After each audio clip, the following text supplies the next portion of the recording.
Here we are again. I just want to show you how to put a blade on some of these custom baits that I make. This one in particular worked really well for me last fall. On my last outing of the 2009 season, I got 3 muskies on it.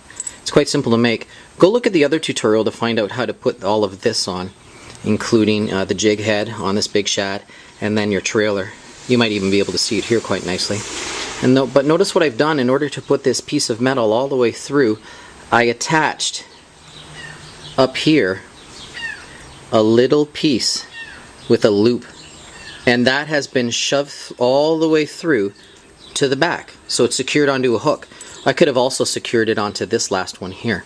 So you get your loop, you cover it with your tubing, surgical tubing, and you slide it over.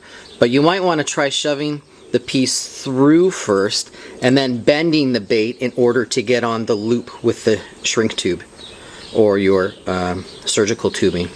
Because once you put it on, if you put on the surgical tubing first, it's going to be sticking out and hard to put in. So you slide it in first and then bend this and then slide over top your little piece. There it is right there. I put that piece on before I put on my trailer.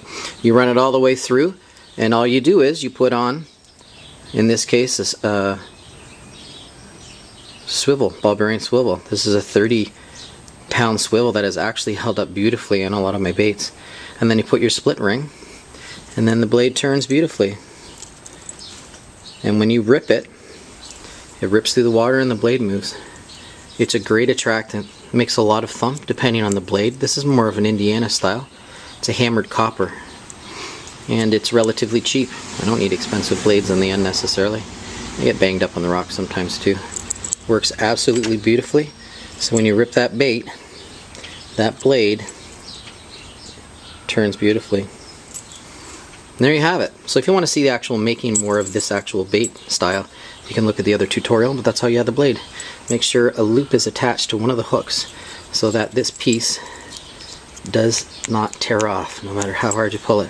If the wire bends, just bend it back a little bit. There's 0.51 gauge in there. You can put 0.62, whatever you want. It's just a blade. There you have it. Give it a try. It works.